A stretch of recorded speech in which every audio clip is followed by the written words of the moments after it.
Ladies and gentlemen, my name is Nicholas, and this is Hypnovision. Today, I've got something very special for you, so I hope that you do stick around, you do like, share, and subscribe, because I greatly appreciate you.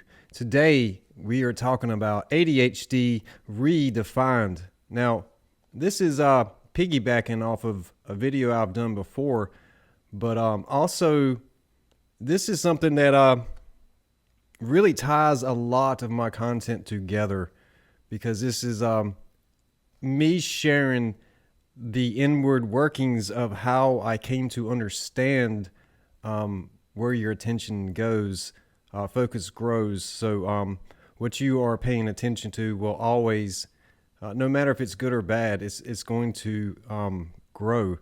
So first thing I wanted to do is really define why is there a deficit in the first place? And so that would lead me to another question. How do I pay attention? And also you need currency, not money, but emotional currency. And the way to gain this type of currency is to learn patience and calm your emotions. ADHD is a mental belief that is out of order. So, guys, all of my stuff is handwritten, every bit of it. So, this is more of a educational self-reflection thing and me sharing things that I have learned about myself that has allowed me to shift my attention away from things that were detractors from my life and start to focus on things that were expanding and increasing in my life. So when I see what we refer to as ADHD in its current state, but I see it through spiritual eyes, it allows me to understand why emotional dysregulation and disassociation are highly linked to each other. Excuse me. For me, it was my own internalized understanding that happened with mental practice of discipline and learning to detach from my own emotions that helped me to understand this. And there is, it is true with within the field of the topic of ADHD of hyperfocus. Once you learn how to control that focus, you really can hyper-focus on anything you want and give it attention. But the problem is sometimes we are hyper-focused unknowingly, unaware on the wrong things. And those detract from how much attention we can give stuff. So that's very interesting reflection within my own self that I wanted to share with you guys. So if we were not taught mentally at a young age about emotions, that could later in life cause us to not understand how to deal and manage with these emotions, and even cause a lot of confusion when we are trying to intend for something to happen and we get the opposite because of the disorder, out of order ways that we pay attention to things. We may be missing important facts because we are disassociated and not paying attention when we are in the presence of somebody else. So that can cause confusion. And then there are people that will try to soak up all of your attention seeking. So there is a duality aspect of this. And once you learn how to be in the middle and find your balance, you can see both sides of this. And for me, it took learning how to meditate. But again, I'm just sharing with you guys some of my own personal understandings and insights to how to be able to control where you are putting your attention. So again, I am connecting dots. So if you've just come across my channel, you have not seen some of my other content, I do encourage you to go and watch it. There is a time period where I was going to try and use AI voice to help with the amount of content, because once I learned how to change my focus on attention and start to create, it was like an explosion of ideas because I was looking at solutions that would do away with the problems that I was focusing on. So once I switched, I was able to see things a lot differently. So in connecting some of these dots, I want to highlight a few things, and then I'll stop as I go along because I wrote these things like gigantic cue cards. But I literally just sat here and done this and picked up the phone and hit record. So here we go.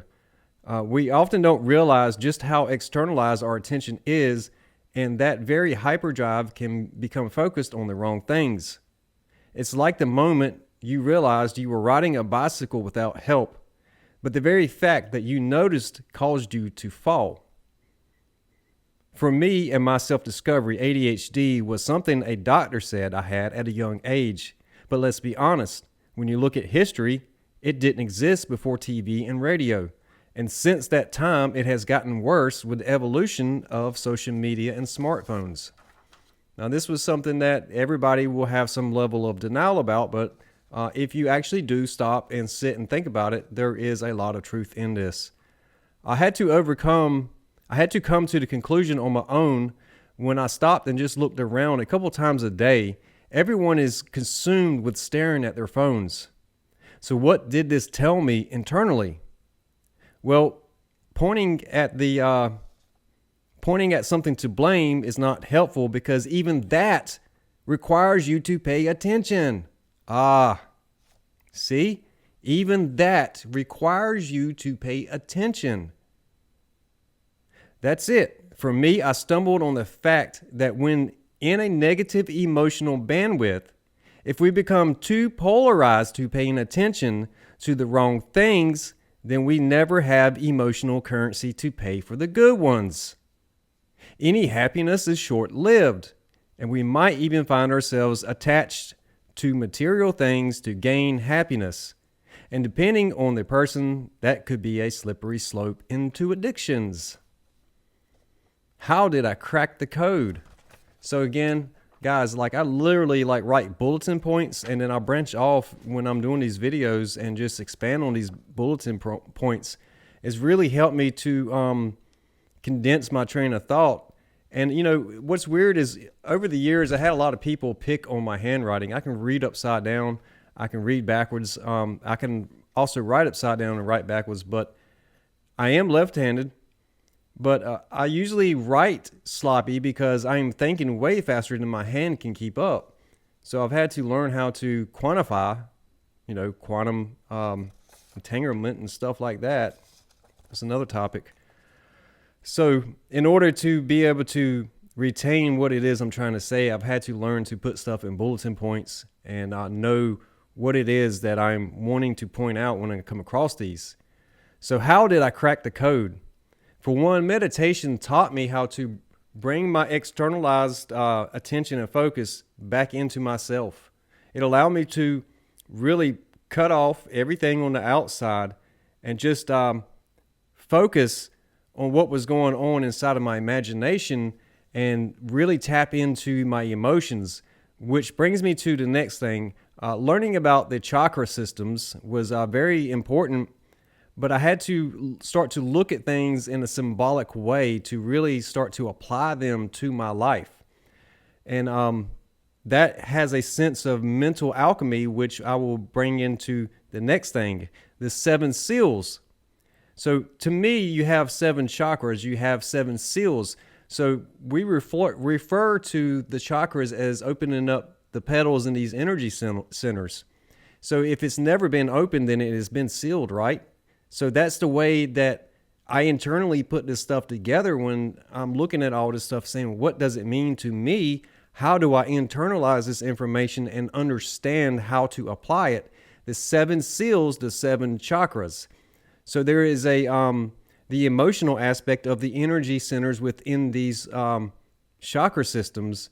And I started to look at the way they work, but you also have to take into account the mental aspect of how you are perceiving how these things. So you have to overcome the mind and put the mind over the emotion, because if the energy centers are actually, you can be controlled by things on the outside if you do not understand the emotions, is what I'm trying to say.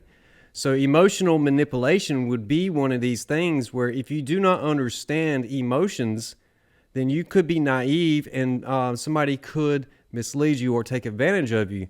Now, I don't want to think that people have those type of tensions, but they definitely do. So that is a part of discernment that comes with that also, and knowing who to give your attention to and when to pull your attention away. Also, because of hyperfocus, I learned that when our attention is too externalized, we neglect ourselves.